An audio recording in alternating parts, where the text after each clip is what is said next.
Do the words we speak really matter? It's like a cool thing for people as they get older, as teenagers become adults. They feel a sense of freedom now that they can use foul language. Doesn't matter. It's just words.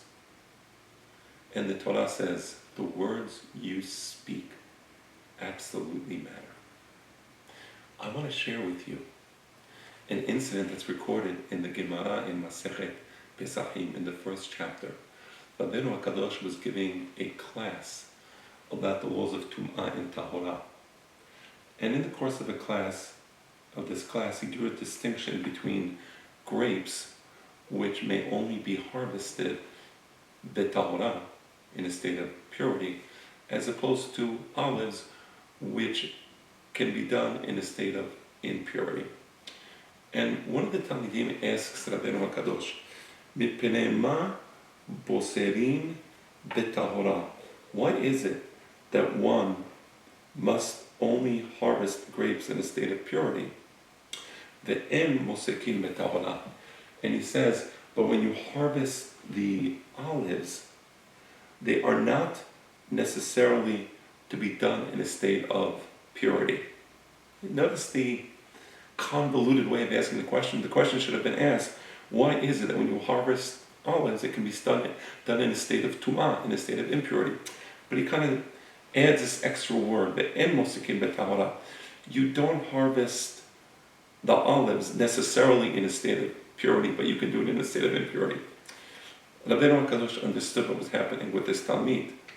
He understood that this Talmid was being careful, if possible, to avoid the word tum'ah. If impossible, then use it. But he didn't want to just use it just like that. And Rabbeinu HaKadosh says about this Talmid, Muftahani, Shehu bazeh shemoreh hora'ah be'Yisrael. I can tell you that this one day is going to be a great Chacham. And eventually, this Talmid became Rabbi Yochanan, the famous Rabbi Yochanan. The words we speak matter. And I want to explain why that is. When Hashem created the world, He created different levels of creations. And one of the levels of creation was man. And man, in the physical world, is the highest level of creation because man is called the Medaber, he whom can speak. What does that mean? It means that man has the ability to formulate his thoughts linguistically and to transform those thoughts into words. It's a tremendous gift that Hashem gave us. No other animal has the ability to think intelligent thoughts, original thoughts, and to transform those thoughts into words which are then communicated to other people. Imagine if you were a parent, that a child, you love your children, you have a child, and you want to give the child a gift. So you buy the child a beautiful bicycle. It would be hurtful and shameful if the child, having received the bicycle, throws mud on the bicycle for no reason. Because you cherish the child, and you're giving the child a special gift, and you would hope that the child cherishes the gift. Similarly, Hashem gave us this beautiful, incredible tool, linguistic reasoning, speech. And when we use that tool to sully ourselves, where we use words that are inappropriate, that are curses, we're actually throwing mud on this beautiful gift that Hashem gave us. But there's something else. The words we speak not only matter, but they have a certain power. I want to read to you the pasuk in Mishle, Perek Yod Het, pasuk Kaf Aleph. Mavet behagim beyad lashon.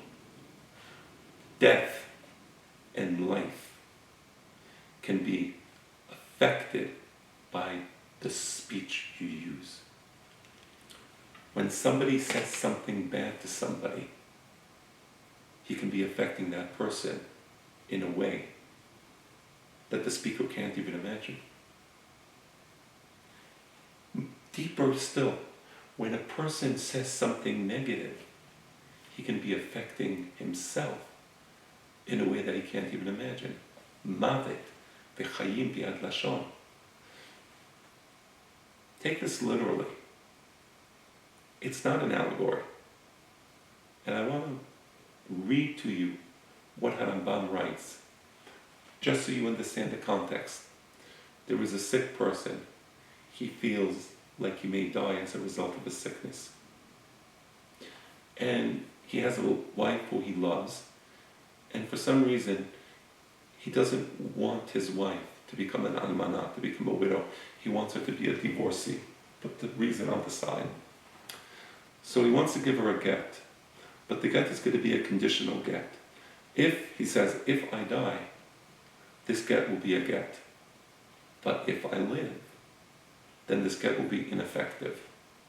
That's the way, halachically, to give the get to the woman, based on that declaration. I want to read to you though what Harambam writes. Omer la keshenoten la haget. This husband, when he gives the get to his wife, should say the following: Im lo mati lo ye get. If I don't die, the get will not be a get. That's not the halacha. The proper way is to first say the positive and then say the negative. Meaning, the correct halacha should be, if I die, this get will be a get. But if I don't die, this get will not be a get. Now, Harambam reversed the order. That's against the halacha. So let me read to you again. Keshenoten la haget, omer la, he tells her, I'm reading in Hilchot Kirushim, Perek Tet, halacha kaf. Im lo mati, lo ye get. If I don't die, it's not going to be a get. Ve'im mati ye get. And if I die, it will be a get. Ve'im lo mati, and then he repeats ve'im lo mati because he has to, according to halacha, you have to say the negative after the positive. So he repeats it a second time. And if I don't die, lo ye get. Kedesh ye tenai kaful. Because we still have to follow the halacha. Ve'hen kodem lalav. The positive, if I die, he says, it's a get, has to be before the negative, if I don't die. That's a halacha. If he doesn't do it like that, the tenai is useless. It's a useless condition. Why does Harambam require the husband to give the get in such a convoluted fashion? Velo yiftach piv tefillah meful'anu. Because you should never utter words from your mouth that can imply some sort of has v'shalom, bad thing upon yourself. You see the power of speech? Mavet v'chayim bi'ad lashon. The words we speak have a power. So when a person baminan curses or says words he's not supposed to say, it's not just like the child who would throw mud on that bicycle, showing his parents, I don't care for this bicycle, or telling God, I don't cherish the special gift you gave me. It's much deeper. The words we speak have power. Be careful how you use them. Do not utter bad words, thinking it's just words. They're not just words. These words can bring us life.